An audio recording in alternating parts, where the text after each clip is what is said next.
ശരിയാണ് മഞ്ജരി. ഇത് ഞങ്ങളുടെ കുടുംബത്തിന്റെ പൈതൃകമായ സ്വത്താണ്. ഇത് ഞാൻ ഇന്നുവരെ ദൂരത്തുനിന്ന് കണ്ടിട്ടേ ഉള്ളൂ. മനസ്സറിഞ്ഞൊന്ന് തൊടാൻ പോലും പറ്റിയിട്ടില്ല. പ്രിയംവദേ,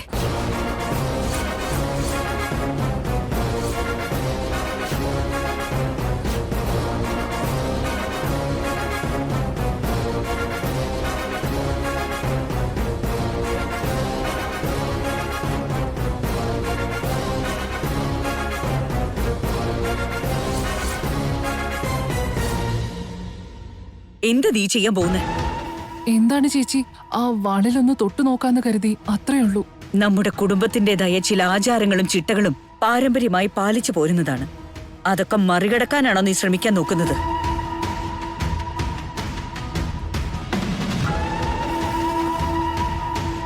ഇപ്പൊ എന്ത് പറ്റി ചേച്ചി? അങ്ങനെ ഞാൻ എന്ത് ചെയ്തു? പ്രിയംവദേ, നിനക്ക് കാര്യങ്ങൾ അറിയാഞ്ഞിട്ടാണോ അതോ കാര്യങ്ങൾ അറിയാത്തായി ഭാവിക്കുകയാണോ എന്ന് എനിക്ക് മനസ്സിലാവുന്നില്ല. അതല്ല അമ്മ ഞാൻ പറഞ്ഞത്. ഈ വജ്രവാൾ കയ്യിലെടുക്കാനോ പൂജയ്ക്ക് വയ്ക്കുന്നതിനോ നന്ദൻ കുടുംബത്തിലെ മൂത്ത മരുമകൾ എന്ന നിലയ്ക്ക് എനിക്ക് മാത്രം അവകാശപ്പെട്ടതാണ്.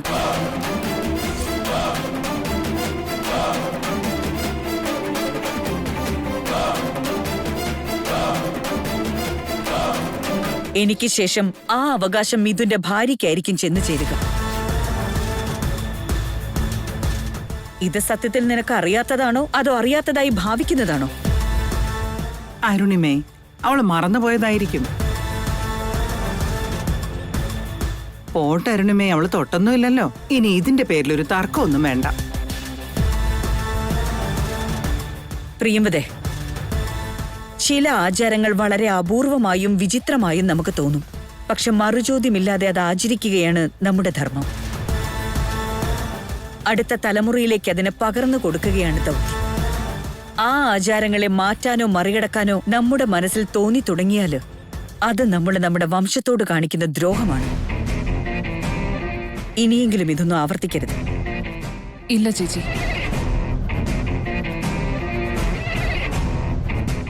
എടി വടയക്ഷി, ഇത്രയും പേരുടെ മുമ്പിൽ വെച്ചാ നീ എന്നെ അപമാനിച്ചത്. മൂത്ത മരുമകളുടെ സപ്രമഞ്ചത്തിൽ കയറി ഇരുന്നുകൊണ്ട് ഒരു അടിമയെ പോലെ എന്നെ വട്ട് തട്ടുന്നു. നന്ദൻ കുടുംബത്തിലെ പിതൃക്കളെല്ലാം നിന്റെ തലയിൽ വെച്ച് തന്നിരിക്കുന്ന പോലെയല്ലേ നീ കടന്ന് അഹങ്കരിക്കുന്നത്? എന്ന് നമുക്ക് അമ്പലത്തിലേക്ക് പോവാം. നിങ്ങൾ ചെന്ന് പൂജയ്ക്കുള്ള സാധനങ്ങളെല്ലാം എടുത്തോളൂ. ജയേട്ടൻ വന്ന് നമുക്ക് പോവാം.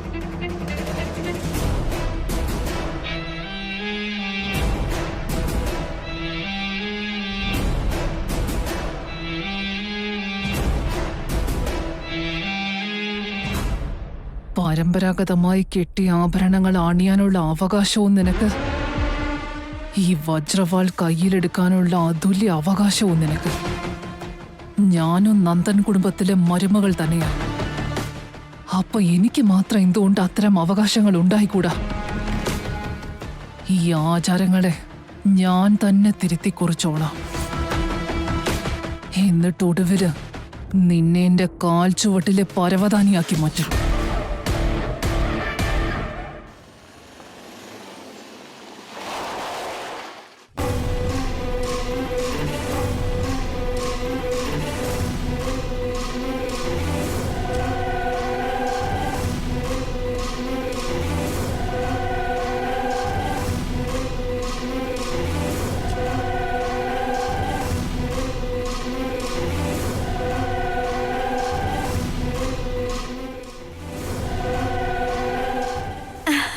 രാജേശ്വരി ആന്റി, എന്താ വൈകിയേ? ആന്റി വരാൻ വേണ്ടി കാത്തിരിക്കുകയായിരുന്നു. കുറച്ച് തിരക്കുണ്ടായിരുന്നു, ഒതുക്കിയിട്ട് ഇറങ്ങിയപ്പോ കുറച്ച് വൈകി. എന്നാലും വരാതിരിക്കാൻ പറ്റുമോ? പ്രിയംവദയുടെ സ്പെഷ്യൽ ഓർഡർ അല്ലേ? അത് ശരിയാ രാജേശ്വരി. ഇത്തരം കുടുംബ വിശേഷങ്ങളിൽ നമ്മൾ വേണ്ട മുമ്പിൽ നിൽക്കാൻ. ആ പറഞ്ഞത് കാര്യോ പ്രിയംവദേ? പ്രിയംവദേ, എന്താ മുഖത്തിനൊരു വാട്ടം? ഉത്സവത്തിന്റെ കല വീടെങ്ങും തെളിഞ്ഞു കാണുന്നുണ്ടെങ്കിലും നിന്റെ മുഖത്ത് അത് കാണുന്നില്ലല്ലോ. അയ്യോ, അങ്ങനെയൊന്നുമില്ല രാജേശ്വരി. പുതിയ സ്ഥലമല്ലേ, യാത്ര കഴിഞ്ഞിട്ട് ശരിക്കും ഉറക്കവും കിട്ടിയില്ല. അതായിരിക്കും ഫേസിനൊരു ചെറിയ ഡൾനെസ്. എന്തായാലും നീ എത്തിയല്ലോ, ഇനി എന്റെ ഫേസ് ബ്രൈറ്റ് ആയിക്കോളും. അതിരിക്കട്ടെ, വിശ്വേട്ടൻ വന്നില്ലേ? വിശ്വേട്ടന് വരാൻ പറ്റിയില്ല. നിനക്കറിയാത്തതല്ലോ, ഈ ബിസിനസിന്റെ ഒക്കെ തിരക്കിനിടയിൽ എവിടെന്ന് സമയം കിട്ടാനാ? വരണമെന്ന് വലിയ ആഗ്രഹം ഉണ്ടായിരുന്നു. എന്ത് ചെയ്യാനാ? അത്യാവശ്യമായിട്ടൊരു മീറ്റിംഗ് ഉണ്ടെന്ന് പറഞ്ഞ് എവിടെയോ പോയിരിക്കുക. അതുകൊണ്ടാ ഇപ്രാവശ്യം എന്നോടൊപ്പം എന്റെ 2 മക്കളെയും കൂട്ടിയത്. നമസ്കാരം ആന്റി. നമസ്കാരം മോളെ. ഇനി എന്റെ മോളെന്ന് പറയുന്നതിനേക്കാൾ നിങ്ങളുടെ മരുമോളെന്ന് പറയുന്നതാവും ശരി.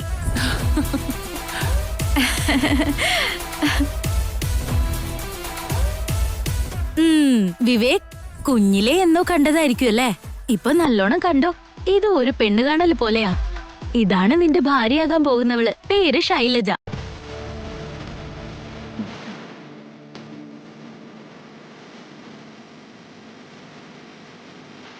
എന്തു പറ്റിയടാ വിവേക്? നിന്നെ കണ്ട അവളല്ല നാണിക്കേണ്ടത്, പകരം നീ നാണിച്ചാൽ എങ്ങനെയാ? എന്റെ മോം, എന്റെ വിഷമം മോമിന് നാണമായിട്ടാണോ തോന്നുന്നത്? എന്നാ പിന്നെ അമ്പലത്തിലേക്ക് പോകാൻ വൈകുന്നുണ്ട്. പോകുന്ന വഴി സംസാരിക്കാം. എല്ലാവരും നടക്ക്. വാ. വിവേക് ആ? വാടാ. ആ.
നമസ്കാരമുണ്ട്.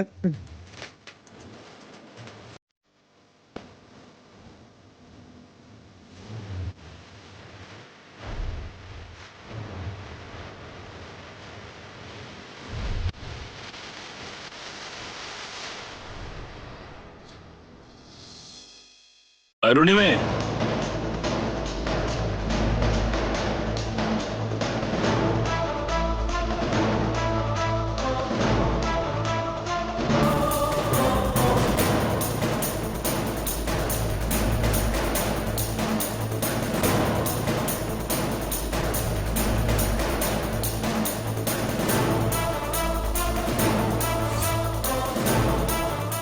അച്ഛാ, എന്താ പെട്ടെന്ന് ഇവിടെ?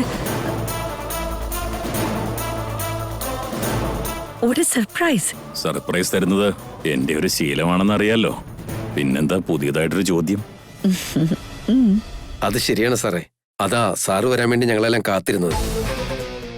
എന്തായാലും സമയത്തെത്തിയല്ലോ. പൂജ ഇപ്പൊ തുടങ്ങാൻ പോകുന്നതേ ഉള്ളൂ അച്ഛാ. പൂജ തുടങ്ങുന്നത് നിൽക്കട്ടെ, പക്ഷെ അത് ഇങ്ങനെയാണോ? എന്താ അരുണിമേ, നീ തന്നെ ആചാരങ്ങൾ തെറ്റിക്കുക?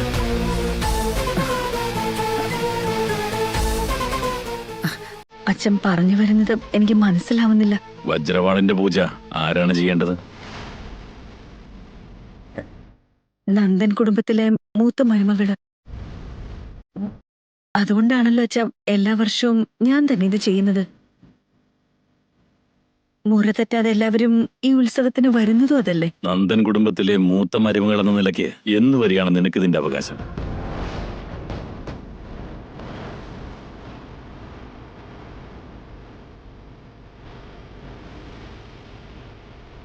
നിന്റെ മോന് ഒരു ഭാര്യ എത്തുന്നത് വരെ മാത്രം.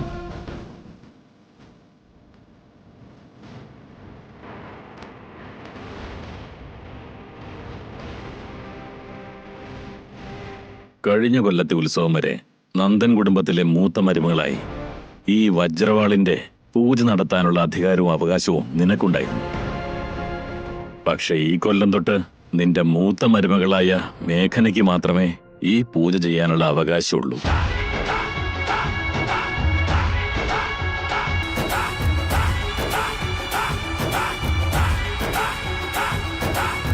നിന്റെ മരുമകളുടെ കൈകളിലൂടെ നടക്കേണ്ട പൂജ നീ കയറി നിന്ന് ചെയ്താൽ അതെങ്ങനെ ശരിയാകും? അതിപ്പോ ഞാൻ എന്താ പറയാ അച്ഛ. മേഘന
മേഘന ഒരു കാരണവശാലും പൂജയ്ക്ക് വരരുത്.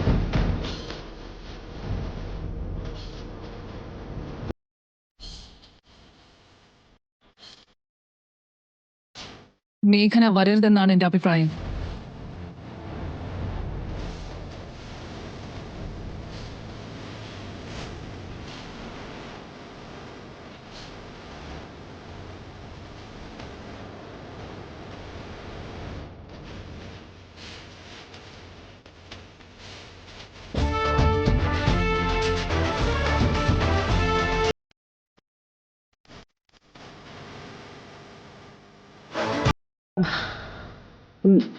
മേഘനെ, നീ എങ്ങനെയാ ഇവിടെ? ഞാനാ വിളിച്ചുകൊണ്ട് വന്നത്.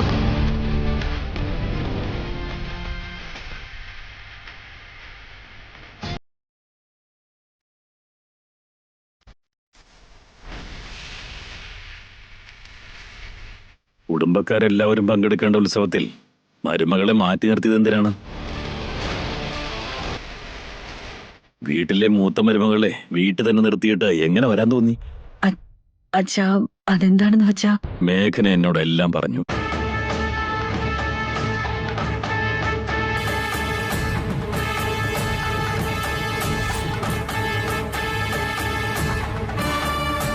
സുഖമില്ലാത്തതുകൊണ്ട് അവൾ വരാൻ താല്പര്യം പ്രകടിപ്പിച്ചില്ലെങ്കിൽ നിങ്ങളല്ലേ അവളെ വിളിച്ചുകൊണ്ടുവരേണ്ടത്. ഈ ഉത്സവത്തിന് മേഘന ഉണ്ടാവണം എന്നതാണ് പ്രധാനം. നിങ്ങൾ താല്പര്യം കാണിച്ചില്ല, അതുകൊണ്ടാ നിങ്ങളുടെ എല്ലാ ഉത്തരവാദിത്വം ഞാൻ ഏറ്റെടുത്തത്. അവളെ അവിടെ തനിച്ചാക്കിയിട്ട് വരാൻ എനിക്കായില്ല, അതുകൊണ്ട് എന്റെ കൂടെ ഞാനങ്ങ് കൂട്ടി. അവൾക്കൊരു കൂട്ടാവട്ടെ എന്ന് കരുതി അവളുടെ അനുജത്തെയും കൂട്ടിക്കൊണ്ടുപോയി.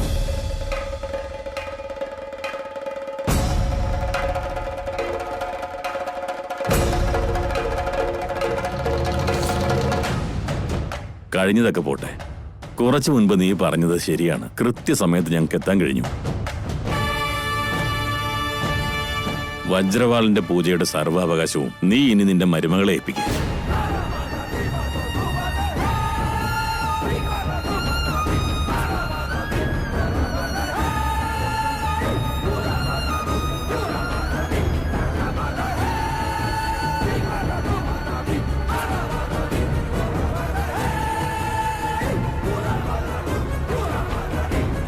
ശരി അച്ഛാ.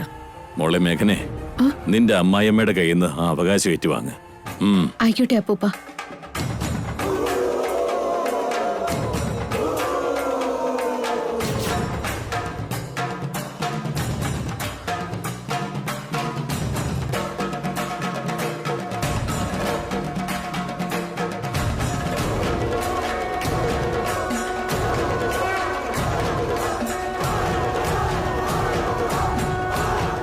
അരുണിമേ, കൊടുക്ക്.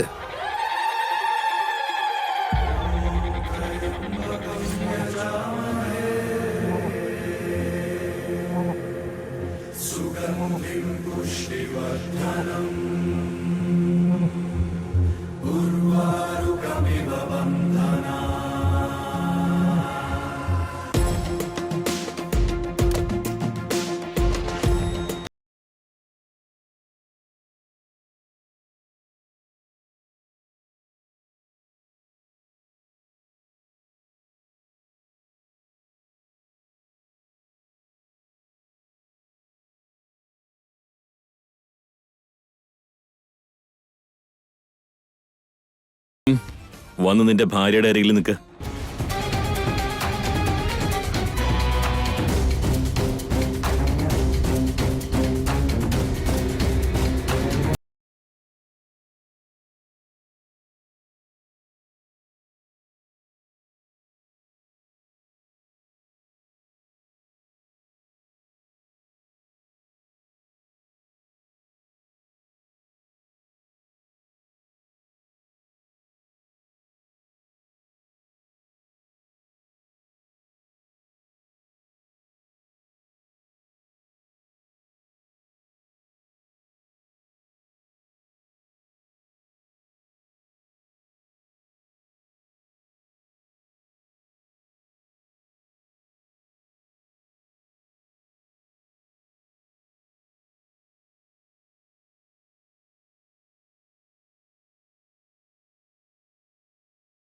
തെളിയിച്ചോളുക.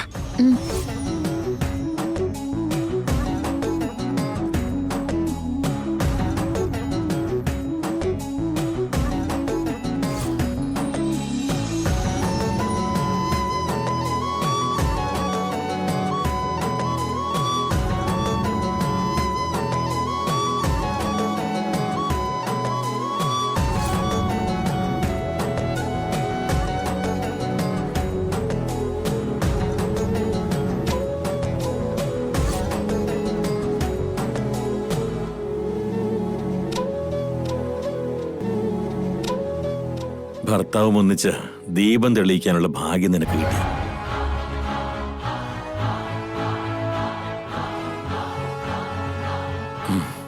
ആ പവിത്രമായ ദീപനാളത്തിന്റെ പ്രകാശം നിങ്ങൾ ഇരുവരുടെയും ദാമ്പത്യ ബന്ധത്തെ ഇനി ഒരു 100 വർഷത്തേക്ക് പ്രകാശപൂരിതമാക്കുമെന്നുള്ളത് എനിക്ക് വിശ്വാസമുണ്ട്.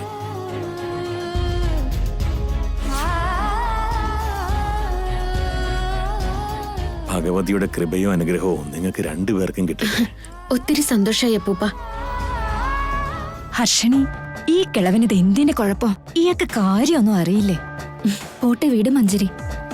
ഡിവോഴ്സിന് അപ്ലൈ ചെയ്ത് പിരിയാൻ വേണ്ടി കാത്തിരിക്കുന്ന രണ്ടുപേരെ 100 വർഷം സുഖമായി ജീവിക്കാൻ അനുഗ്രഹിക്കുന്ന എന്തിനാ? എന്റെ പൊന്നു മഞ്ജരി, മിഥുനേട്ടനും മേഘനയും ഡിവോഴ്സിന് അപ്ലൈ ചെയ്തിരിക്കുകയാണെന്നുള്ള കാര്യം അപ്പൂപ്പൻ ഇതുവരെ അറിയില്ല. അതെന്താ അറിയിക്കാതിരിക്കുന്നേ? അപ്പൂപ്പൻ അറിഞ്ഞ പ്രശ്നം വേറെ രീതിയിലായിത്തീരും. കുടുംബത്തെ മൊത്തം പിടിച്ചു നിർത്തി ഉപദേശിക്കും. അതുകൊണ്ടാ അപ്പൂപ്പനെ ഒന്നും അറിയിക്കാണ്ട് എല്ലാവരും മറച്ചു വെച്ചത്. വളരെ പവിത്രമായ ഒരു ദീപാണിത്. അതീവ ശക്തിയുള്ളതുമാ. വിജയദശമി കഴിയും വരെ ഈ അഖണ്ഡ ദീപം അണയാ വിളക്കായി കത്തണം. എന്തൊക്കെ പ്രശ്നങ്ങൾ ഉണ്ടായാലും ഇത് അണയാൻ പാടില്ല.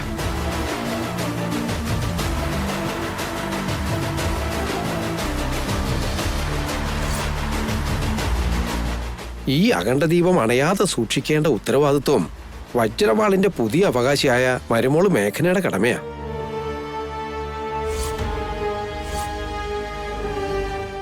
ഈ വിജയദശമി കഴിയണതുവരെ രാവും പകലും ഇടവിടാണ്ട് ഇതിന് കാവലിരിക്കേണ്ടത് മരുമോളാ. ഞാൻ നോക്കിക്കൊള്ളാൻ തിരുമിനി. പക്ഷെ ഒരു കാര്യം എപ്പോഴും ഓർത്തോണം, ഈ ദീപം ഇടയ്ക്ക് വെച്ച് അണഞ്ഞു പോയാ അത് ദുർനിമിത്താ.